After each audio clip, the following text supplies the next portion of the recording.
Jane, do you know what I'm getting sick of hearing? I'm getting sick of hearing that movies are supposed to be entertaining first and foremost. When the audience doesn't like a movie, the first thing they say is that it's not entertaining.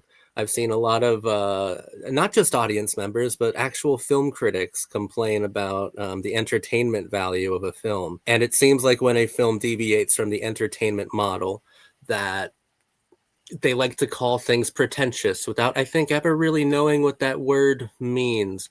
Jane, am I screaming into a vacuum, or do you understand what I'm saying? So basically, what I've heard from a lot of people is like the criticism of a movie. Basically, like it fails they'll still look at a movie that they don't like and they'll say that it fails at the number one thing that a movie is supposed to be, which is entertaining.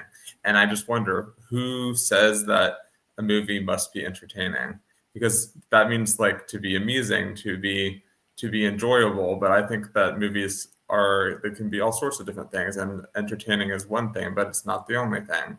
As far as the argument of like something being pretentious, I think that oftentimes that just shows a failure to engage with the piece on its own terms.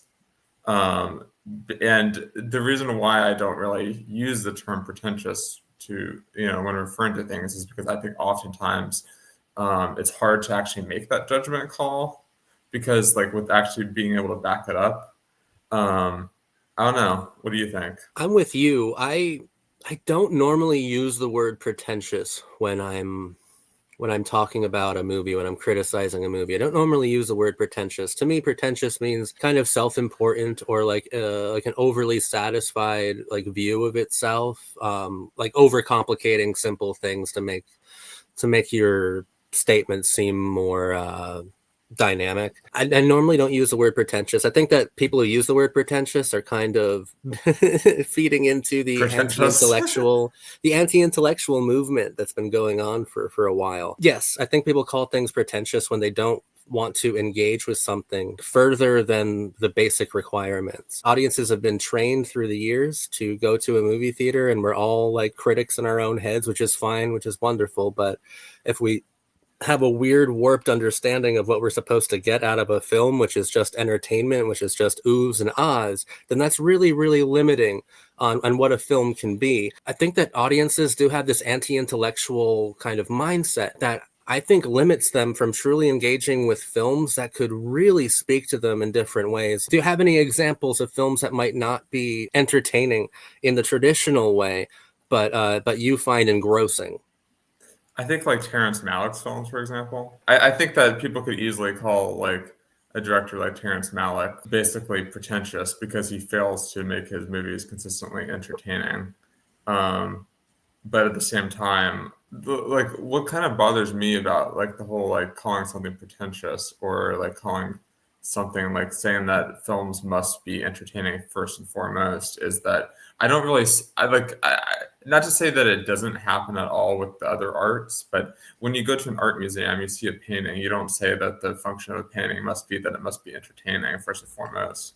No, we want to be moved. We want to be moved. Right, but audiences are moved more by hyper realistic paintings That's than true. anything that is a bit like that doesn't conform to reality. So that, like, I think that this anti-intellectualism is in all modes of art, but in their own unique Mhm. ways. When it comes to film, it's supposed to be entertaining, like popcorn movies, and art, it's supposed to be a bowl of oranges that looks like you can actually reach out and eat the fruit. Mhm. But what I really find troubling about this entire concept is if we limit film to just being entertaining, and like, there are some weird people out there. People can be entertained by like every short film that Andy Warhol ever made, for instance. Like, entertainment is obviously subjective, but if we're just looking for entertainment, like, what is that thing that you get from entertainment? It's not necessarily it's a kind of it's fun, but it's a superficial kind of experience. And I think if more and more films conform to the modern audience's idea of what a film should be, which is just superficial entertainment, then by and large, the entire medium will kind of cater to superficial wants. I think it also limits innovation.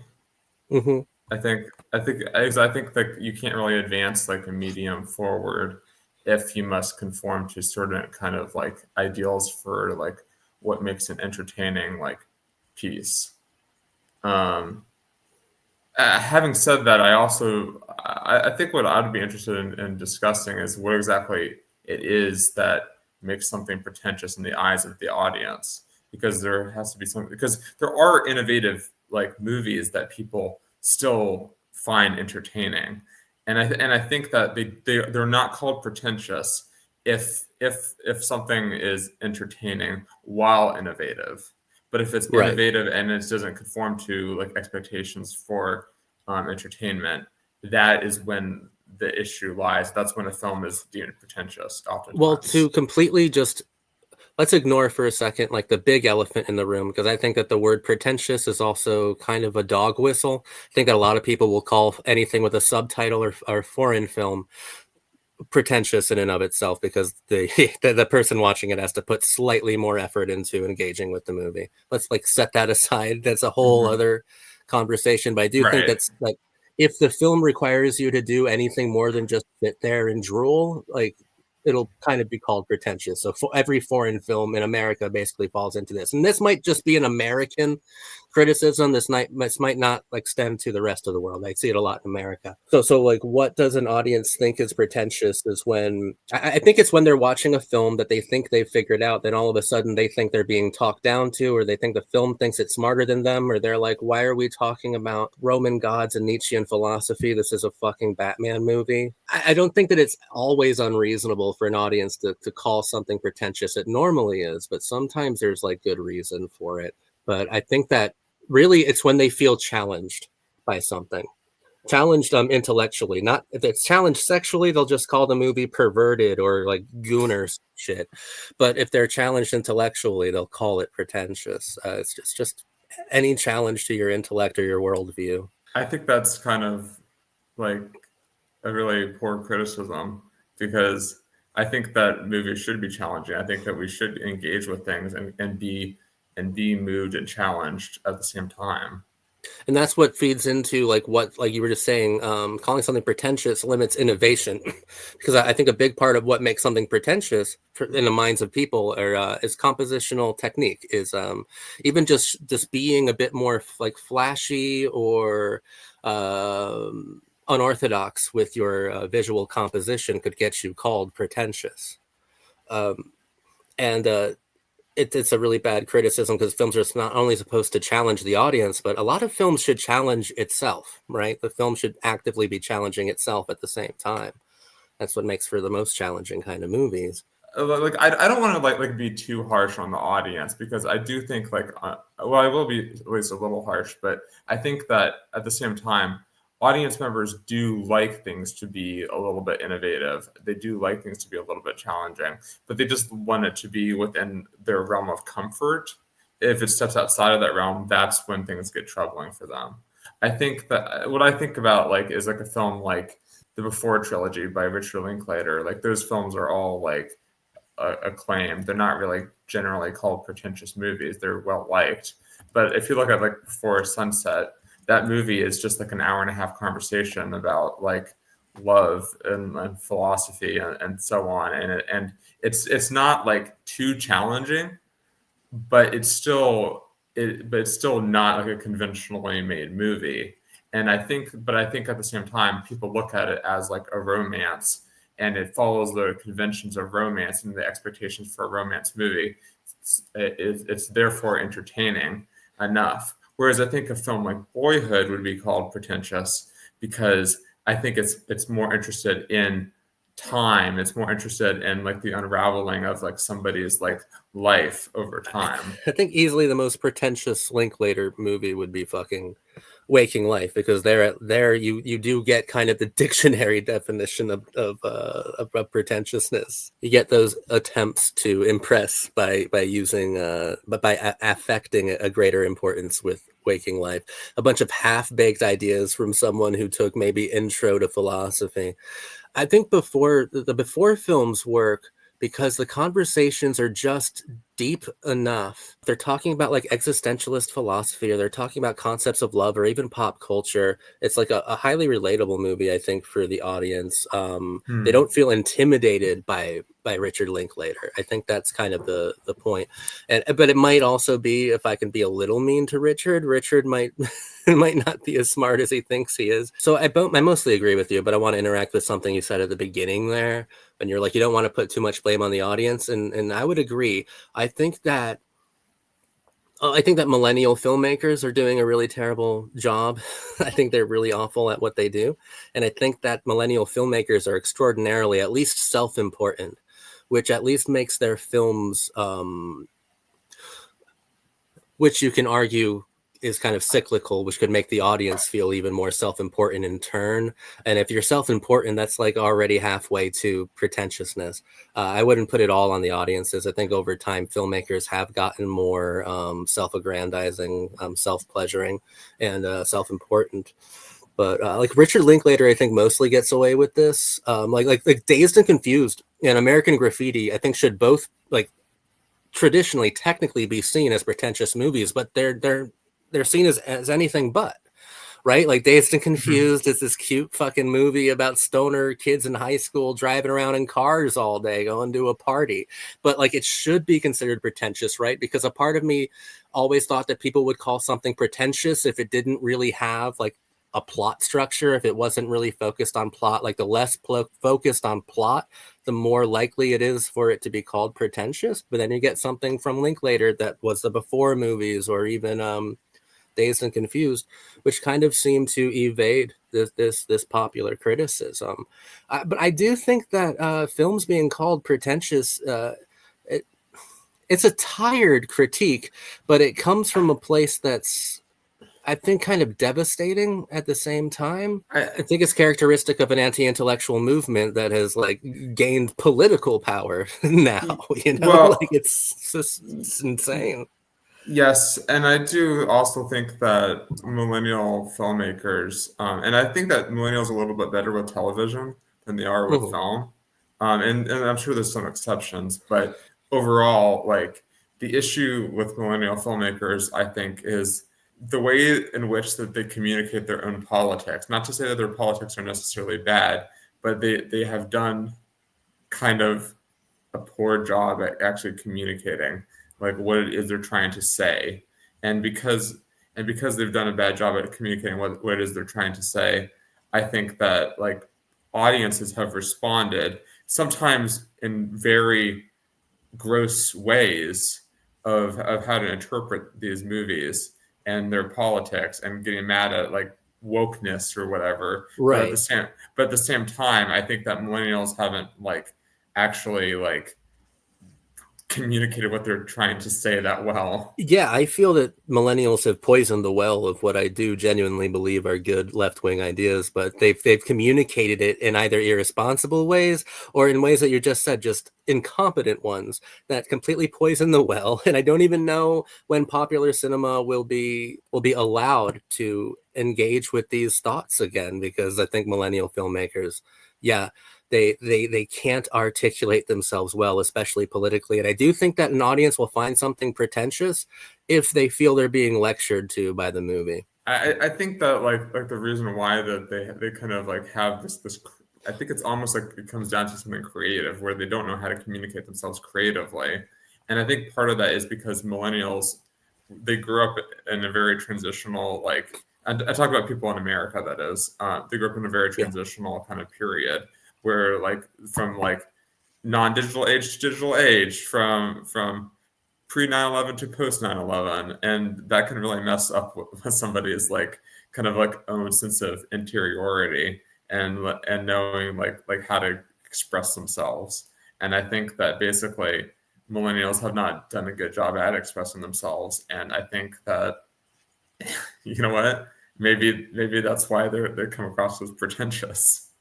Yeah, I was about to say, like, do you consider any film pretentious personally? I do believe that as a whole, popular millennial filmmakers could, I think, easily be called pretentious by by any definition, honestly. I believe it for the same reasons you just examined there. Do you think that, would you agree with, well, you would agree with that. Never mind. You just told me you agreed with that. That you can see how that could be called pretentious. Okay, so I'll move on to something else. Well, if I were to say a movie that's pretentious, it would be something like Joker, where I think that it's Yeah. hailed as like this art house movie by the masses, when in reality it's like one of the most like profitable movies. And I don't like movies that kind of engage with politics or like anything in that fashion, really. Yeah. And I think that like I don't really like throwing around the word pretentious. It just doesn't do anything for It me. just doesn't really work. There are better criticisms to use. Like I could easily call Midsummer pretentious, but I've never done it before.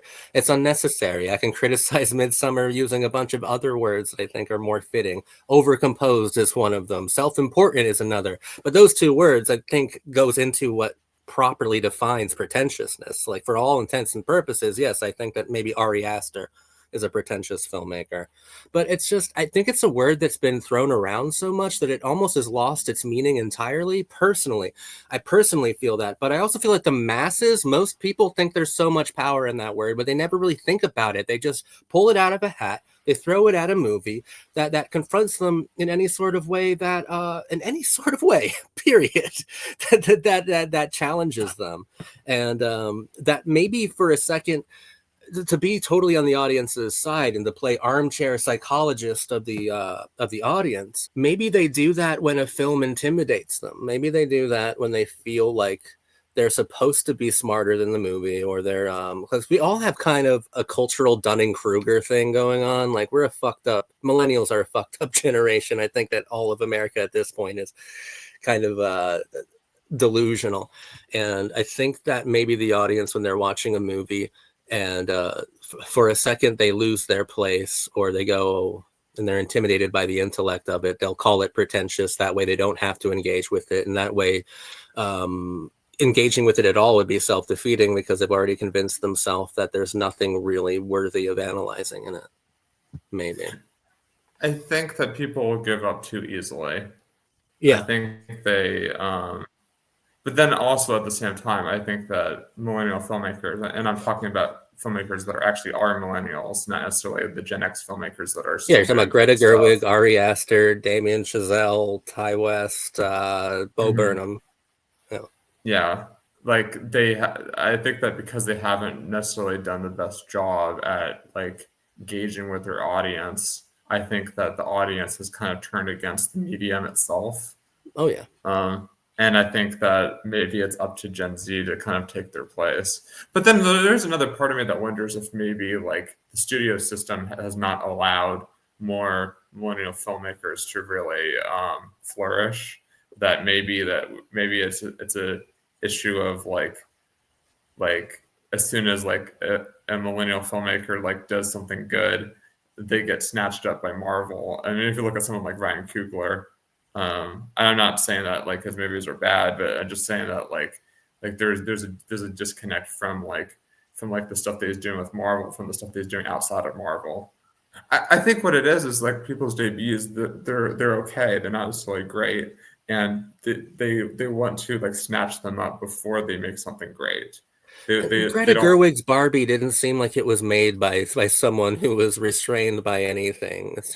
It seems like these millennials are like far too willing to just suck at the tit of major studios. You know, we're talking about people who signed like 9 fucking Narnia film deals.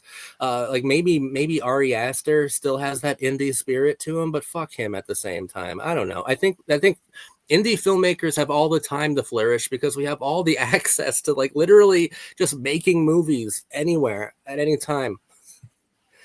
That's Back in the true. day, you kind of had to play ball with the studio because they had the fucking video cameras and the editing suites. You don't have to do that anymore. Millennials, if they choose Now to we have a sell cell out, they phone. are literally choosing. It's a choice. Now we have a cell phone, so Yeah, I I think didn't want to make the phone argument, but that's where I was going with it for sure. Uh,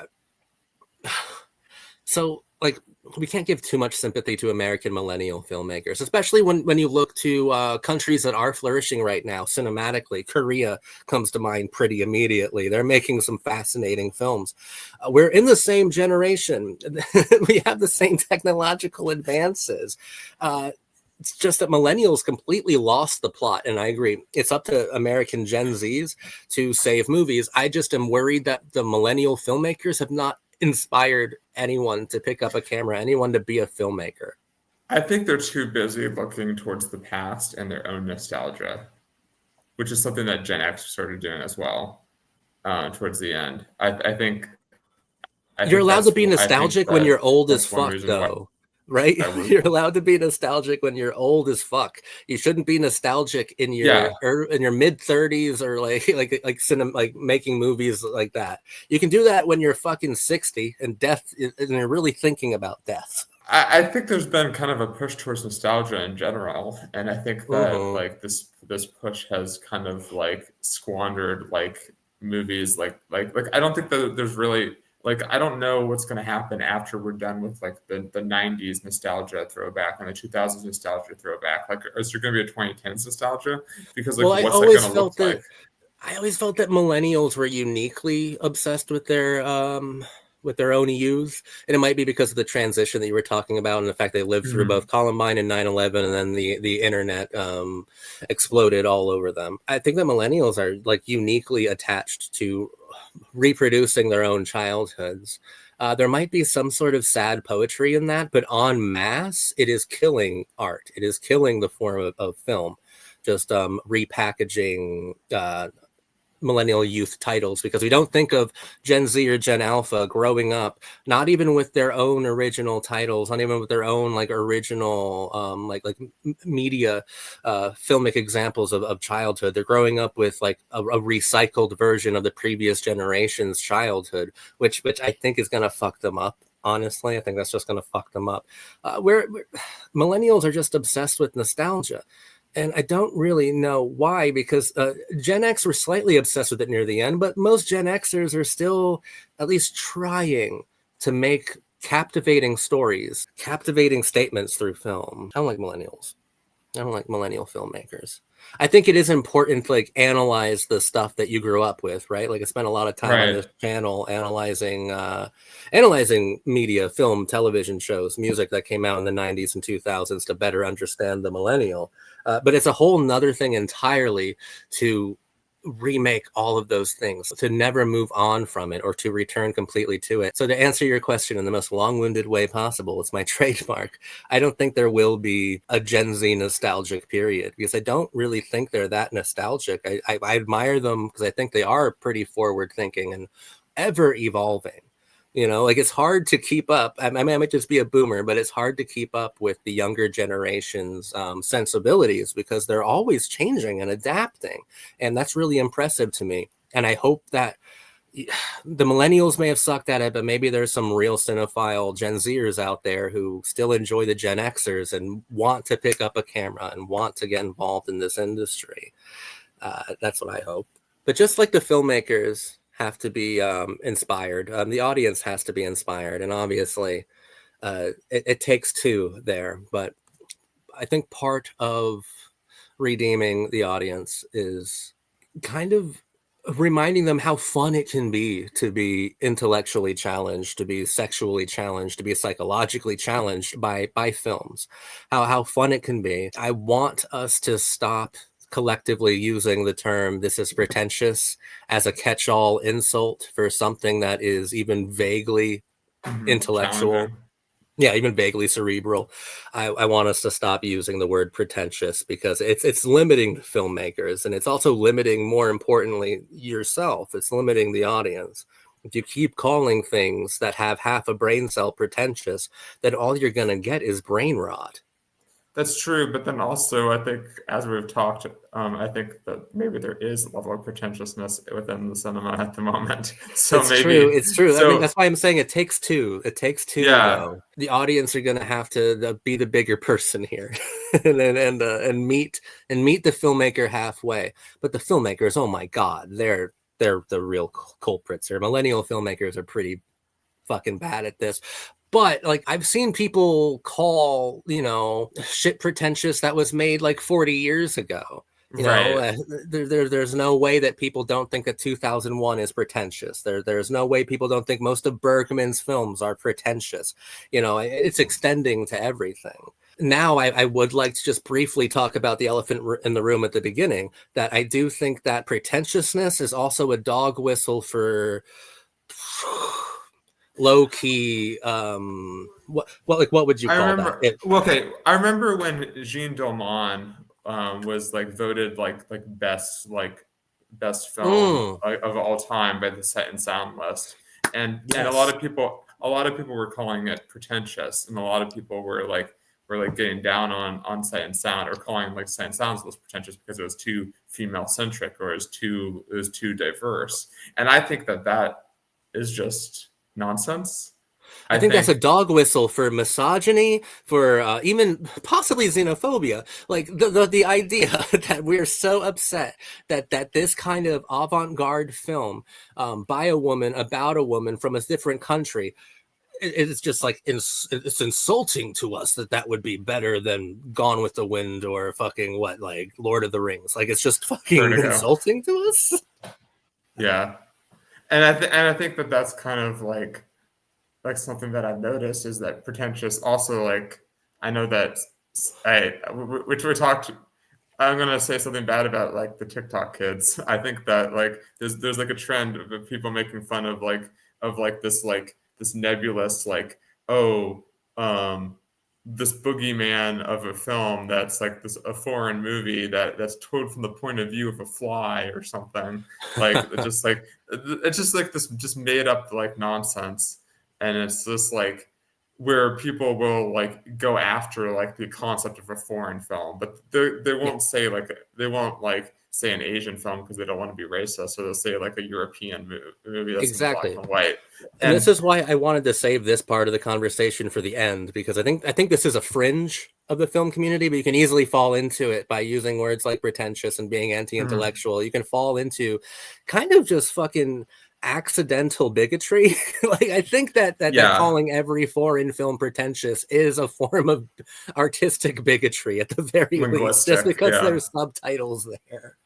Like, But a lot of people do it, and I think a lot of people, and I think like the issue that I have with like Gen Z and maybe Gen Alpha, I don't know enough about them, but basically like is that I think being on TikTok all the time and being and getting information in this very quick paced ADHD way, I think there's like there's almost how do I put it? There's almost like this like idea that they don't want to go to a movie that would waste their time. When in reality, I think that they just aren't wanting to engage with something yeah. that is like more challenging, that could take up the time.